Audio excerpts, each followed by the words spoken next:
Uma saudação a todos. Meu nome é Emerson Borges. Sou bacharel em História e por mais de 20 anos fui ministro religioso. Sou o escritor desse livro, A Bíblia sob Escrutínio. Sou o criador desse canal no YouTube, como também do Instagram, do site e da página no Facebook Deuses e Homens. E hoje vamos continuar nossa análise sobre os motivos que levam a pessoa ao ateísmo. Vamos mostrar como são fracos e frágeis os argumentos a favor da existência de Deus. No primeiro vídeo dessa série, nós refutamos alguns desses argumentos.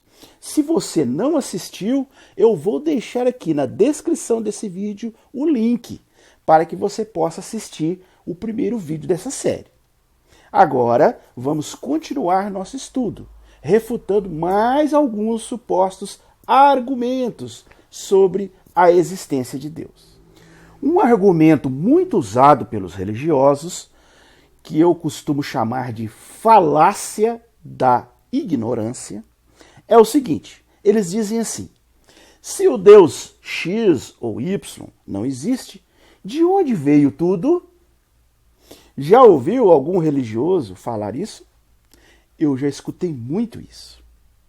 Essa afirmação constitui a famosa falácia da ignorância.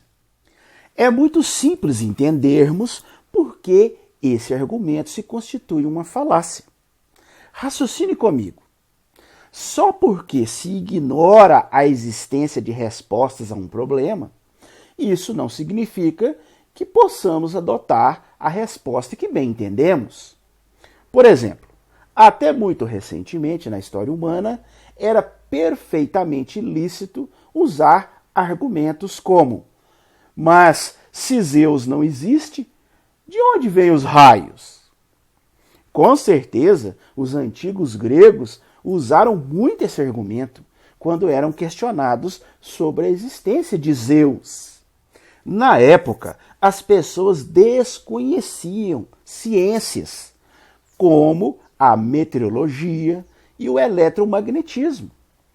Mas esse tipo de argumento hoje não faz mais sentido. A humanidade já tem conhecimento suficiente para entender como acontecem os raios. Então, esse exemplo deixa claro que o desconhecimento de meteorologia e eletromagnetismo não é uma prova da existência de Zeus.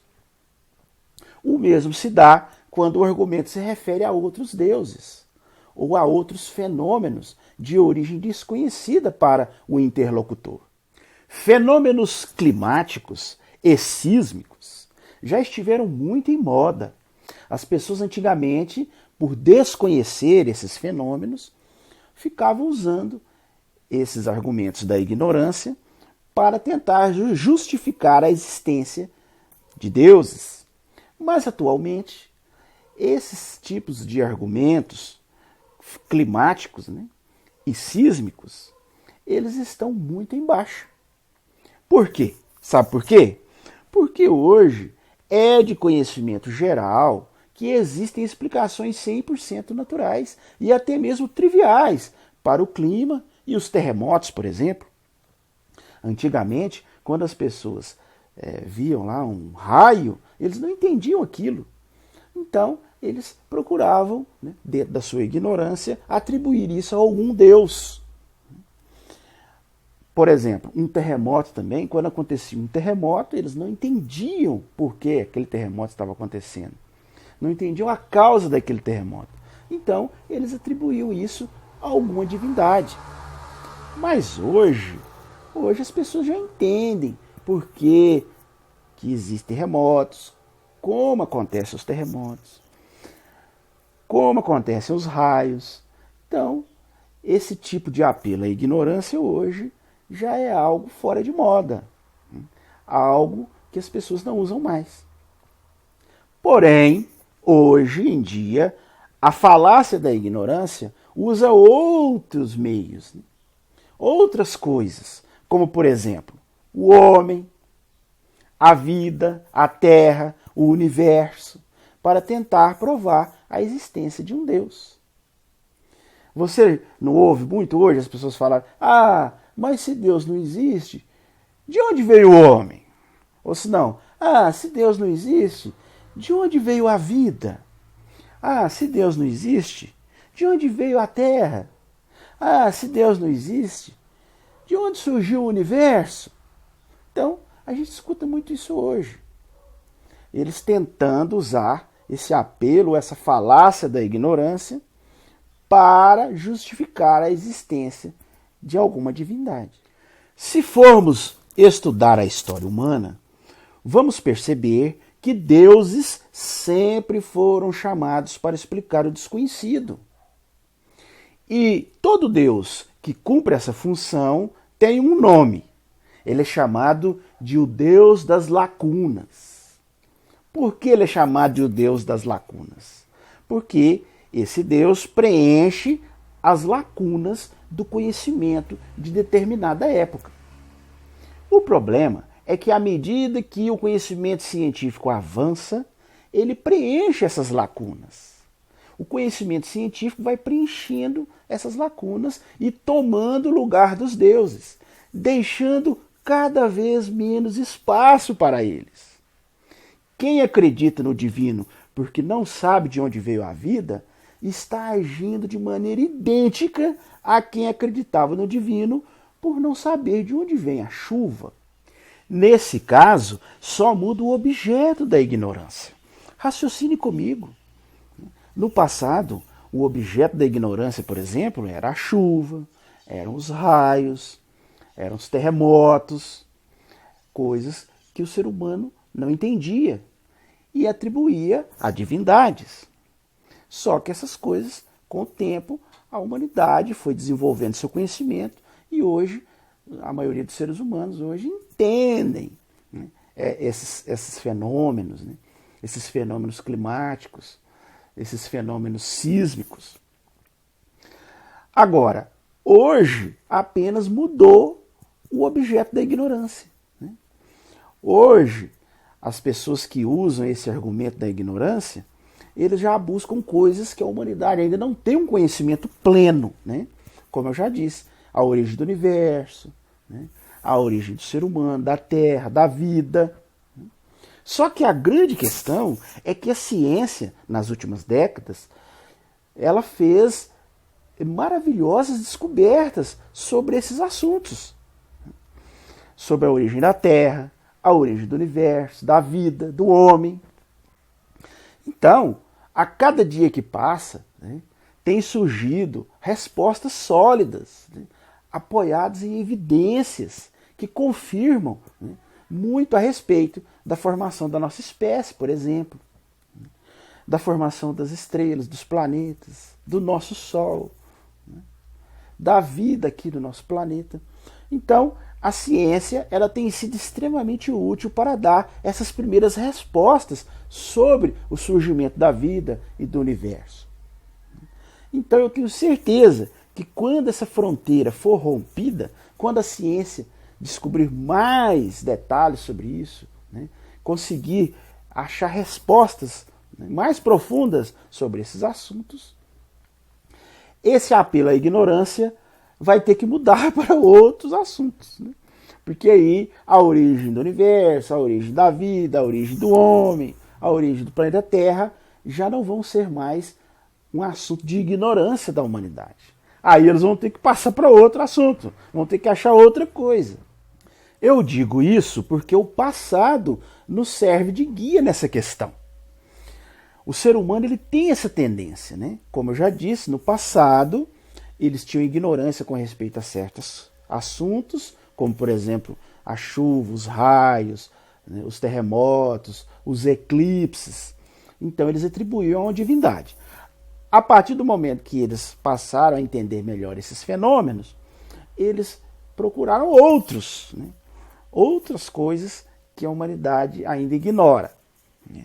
Como a origem do universo, da Terra, da vida, né? Das estrelas. Então, eu digo isso, que eles vão criar outros, porque a tendência é essa, né?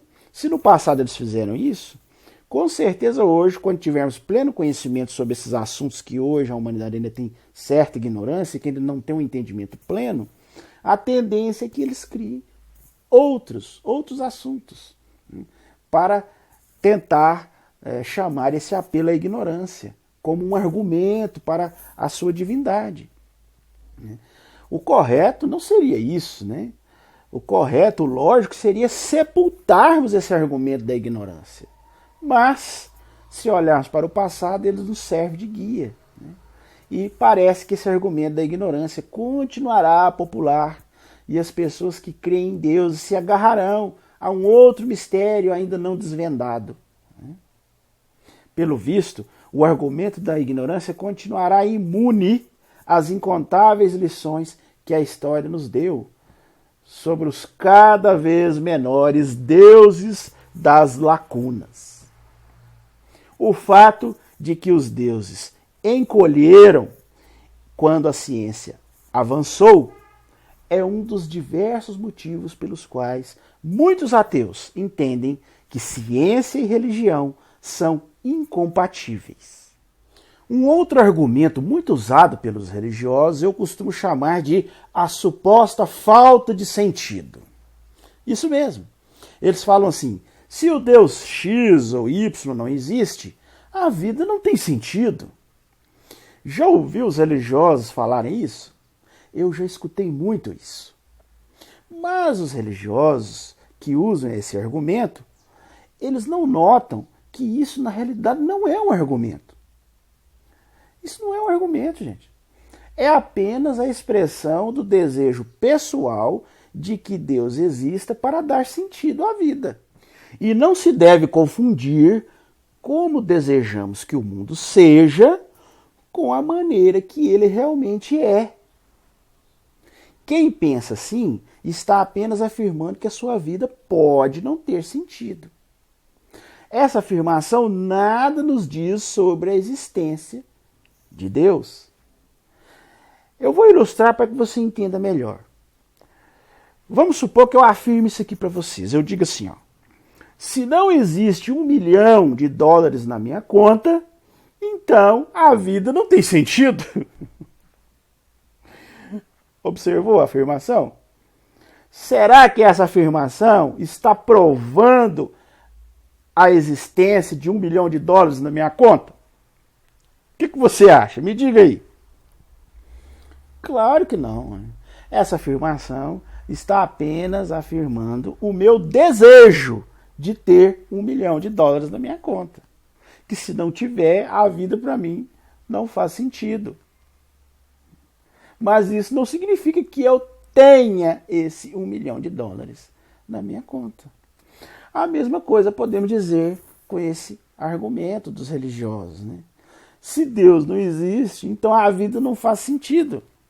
Quer dizer, então significa, se a pessoa acha que se Deus não existe, a vida não faz sentido, então isso é uma prova de que Deus existe? Claro que não, né? E simplesmente é uma prova de que para a pessoa em questão, para o religioso que usa esse argumento, né, se Deus não existe, a vida para ele não faz sentido. Mas isso não quer dizer que Deus existe. O fato de uma pessoa achar a vida sem sentido, se Deus não existir, isso não significa que Deus existe. É muito simples. Esse tipo de pensamento se chama raciocínio desejoso. Esse tipo de pensamento ocorre quando o desejo de que certa coisa seja verdade acaba levando à crença de que ela realmente é verdade.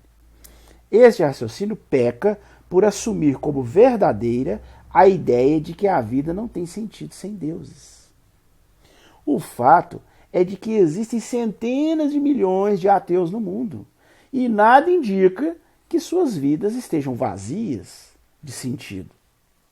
Aqui também pode estar em curso o preconceito contra os ateus, ou também o fato de que a vida potencialmente sem sentido é a do próprio indivíduo que crê. Se uma pessoa não consegue achar sentido na vida sem a existência de um Deus, o problema, para ser sincero com vocês, está na pessoa. esta pessoa está com um sério problema. Porque existem milhões de ateus no mundo que não creem na existência de Deus e levam uma vida feliz, uma vida com sentido, uma vida com objetivo. Se essa pessoa não consegue achar um objetivo, né, isso, em primeiro lugar, não é prova da existência de deuses, e em segundo lugar, é um problema da própria pessoa. Ele precisa reavaliar seus conceitos de vida, né, porque achar que a vida só tem sentido se Deus existir, isso aí é um raciocínio totalmente equivocado. A vida, ela tem sentido, né, sem a existência de uma divindade.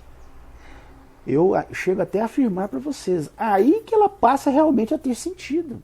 Aí que passamos realmente a valorizar essa vida que temos. Pois ela é a única que temos. Então temos que aproveitá-la. Temos que viver cada dia intensamente. Já os religiosos, com essa ilusão de que existe um Deus e que esse Deus vai me dar uma vida melhor no futuro, eles abdicam totalmente de viver a sua vida atual. Muitos religiosos deixam de fazer as coisas que gostam, deixam de viver a vida, deixam de aproveitar cada dia da sua vida, esperando uma vida futura, esperando uma vida, seja lá no céu ou no paraíso, seja lá a recompensa que a sua religião promete. Então, eles acreditam numa vida futura e deixam de viver essa, que é a única real, a única vida real que existe. Um outro argumento muito usado pelos religiosos é normalmente conhecido como a aposta de Pascal. Isso mesmo, a aposta de Pascal. Eles dizem assim: se você acreditar na existência do Deus X ou Y, poderá ir para o paraíso, caso ele exista. E caso ele não exista, você não tem nada a perder acreditando nele. Por outro lado, se você não acreditar e ele existir, você terá sérios problemas. Já ouviu esse raciocínio dos religiosos? Eu já ouvi muito isso. Mas estamos diante de um suposto argumento. Porque, na realidade, isso também não é um argumento que prova a existência de um Deus ou de uma deidade. Isso é apenas uma consideração calculista de como agir com relação ao ateísmo, considerando os custos e os benefícios. Ainda que fosse verdade que é vantajoso acreditar em Deus ou em deuses, o que não é, né? Mas vamos supor que fosse verdade, que existisse essa vantagem em acreditar em Deus. Os ateus, na realidade, não estão em busca de vantagens. Eles não estão querendo tirar vantagem na situação. Eles estão buscando a verdade imparcial. Eles não estão em busca de mentiras com grande potencial de ganho. Eles querem simplesmente a realidade. Eles querem viver a verdade. Mas vamos analisar essa questão mais a fundo para ver se é vantajoso mesmo, né? Essa crença em Deus. Será que o teísmo realmente é mais vantajoso do que o ateísmo? Essa proposta, chamada aposta de Pascal, está cheia de falhas. Raciocine comigo. Em primeiro lugar, Pascal desconhecia ou preferia ignorar a existência de muitos outros deuses além da divindade específica do cristianismo. Como a aposta não indica em qual Deus crer, o crente ainda tem uma escolha muito problemática. Por exemplo, se ele escolher crer no Deus X para evitar o inferno X, mas na realidade existir o inferno Y do Deus Y, esse crente vai estar com sérios problemas. Não é mesmo? A aposta pode sair pela culatra, porque o indivíduo ele aceitou acreditar no inferno errado, motivo pelo qual esse problema é conhecido por evitar o inferno errado. Em outras palavras, suponhamos que a pessoa escolheu acreditar no Deus cristão. E na realidade, o Deus que existe é o Deus islâmico, é Alá. Então essa pessoa está com um sério problema, porque ele, pelo fato de não acreditar no Deus correto, ele vai ser enviado para o inferno islâmico. E o inverso também é correto. Suponhamos que a pessoa escolhe, né, o Deus Alá. Eu vou adorar o Deus Alá. Eu vou acreditar nele. Eu vou ter fé nele. E suponhamos que o Deus correto seja o Deus cristão. Essa pessoa com certeza terá sérios problemas. Então, veja que essa questão das múltiplas opções de deuses, ela derruba totalmente essa famosa aposta de Pascal. Além disso, essa ideia de que nada se perde acreditando em um Deus que não existe, isso é uma falácia. Isso é mentira. Sabe por quê? As pessoas, elas dedicam enormes quantidades de tempo, de dinheiro e de energia em atividades ligadas a essas crenças. Isso para não falar nas pessoas que morrem. Isso mesmo, morrem ao rejeitar a medicina em favor de curas milagrosas. Pessoas que morrem nas guerras religiosas que sempre assolaram a humanidade, como, por exemplo, as cruzadas, a Inquisição, perseguições contra religiosos e ateus por motivos religiosos, o sofrimento dos indivíduos por desobedecer entidades que não existem, a discriminação contra mulheres, contra homossexuais, etc, etc, etc. A lista é enorme. Além disso, se é verdade para o religioso que nada se perde acreditando em mentiras, então quem tem sérias explicações a dar é o religioso e não o ateu. Você, aí, religioso, me responda com sinceridade. Você acha que realmente nada se perde acreditando numa mentira? Caso Deus em questão seja onisciente, temos mais um problema aí. Pois ele também teria que ser muito ingênuo ou burro o suficiente para acreditar como válida uma crença formada a partir de um cálculo de conveniência, um cálculo frio e calculista, apenas visando uma vantagem. E mais, para a famosa aposta de Pascal funcionar, seria necessário que conseguíssemos acreditar naquilo que na verdade não acreditamos, por um puro ato de vontade. Você aí que está me ouvindo, você seria capaz de acreditar realmente na mula sem cabeça, por exemplo, se isso supostamente significasse que você vai ganhar um presente? É possível você acreditar em algo simplesmente porque você acha que crer naquilo você vai ganhar um presente, mesmo que você saiba que aquilo não existe? Isso é impossível, gente. A mente humana, depois que ela é aberta para determinada verdade, não tem como você voltar atrás. Não tem como você eliminar totalmente as verdades que você já descobriu da sua cabeça, da sua mente. Não tem como você, sendo ciente de algo, você querer acreditar naquilo. É óbvio, por exemplo, se você sabe que a mula sem cabeça não existe, se você sabe que ele é o fruto do folclore, é um mito, é uma lenda, né? Isso não tem como você voltar atrás, você deixar de saber que a mula sem cabeça é um mito ou é uma lenda, né?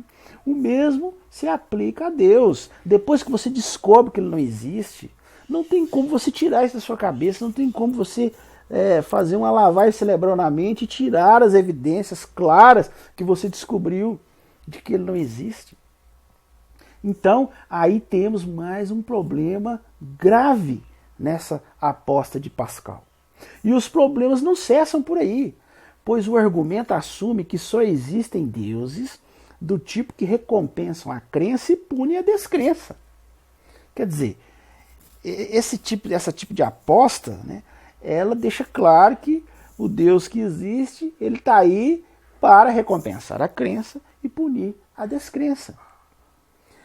Esse tipo de Deus, né, que os religiosos criam aí, é um Deus desprezível. Né? Pense bem, um Deus desse tipo, com essa mentalidade. Suponhamos, né, que na realidade existam deuses, mas deuses que valorizem a intelectualidade e a busca honesta da verdade. E que esse suposto Deus recompense a pessoa não pela fé, mas pela busca honesta da verdade. Nesse cenário, não seria melhor a pessoa ser um ateu?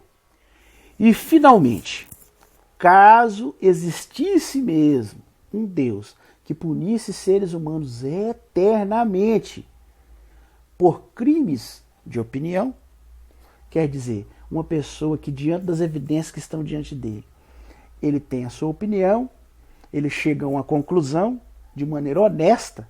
Né?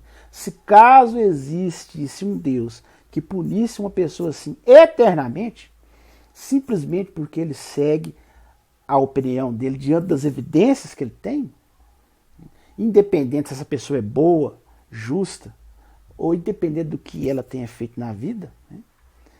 Então esse Deus, eu vou ser bem sincero com vocês, ele não seria um Deus digno de ser adorado.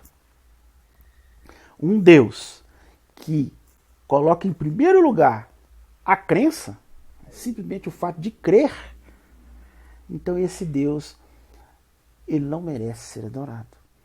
Um Deus que pune pessoas eternamente, simplesmente por essas pessoas, né, diante das evidências que elas têm, de forma honesta, não acreditarem nessa divindade, independente se essa pessoa fez boas coisas durante a vida, né, esse Deus não é um Deus digno de ser adorado. Bom, esse era o assunto que nós iríamos analisar hoje. Vimos aqui mais alguns argumentos que normalmente os religiosos usam para tentar provar a existência de deidades. E refutamos aqui mais alguns. E no próximo vídeo, que nós vamos fazer na semana que vem, nós vamos continuar mostrando mais alguns argumentos que os religiosos usam e vamos continuar refutando esses argumentos, mostrando os motivos que levam as pessoas ao ateísmo. Se você gostou do vídeo, não se esqueça de dar o joinha aí, viu? Isso é muito importante para nós. Estoura esse like aí para nós. Né? Isso é muito importante para que o vídeo tenha uma abrangência maior. Né? Se inscreva em nosso canal. Você está vendo esse quadradinho aqui, ó? Tá vendo aqui? Clica aí nesse quadradinho e se inscreva em nosso canal. E não apenas se inscreva, mas além de se inscrever, acione o sininho de notificações. Porque isso é muito importante.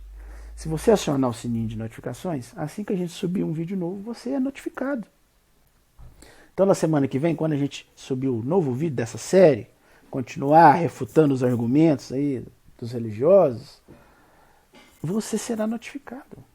Além disso, comente aí o que você achou, né? Compartilhe esse vídeo com seus contatos.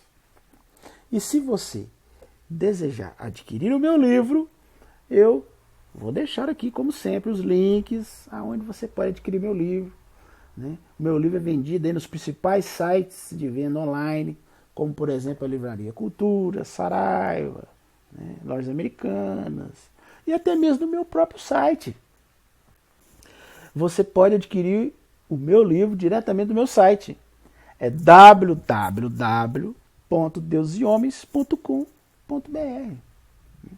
acesse nosso site, conheça nosso site, ele é muito interessante, eu sempre escrevo matérias novas, tem notícias, tem memes, né?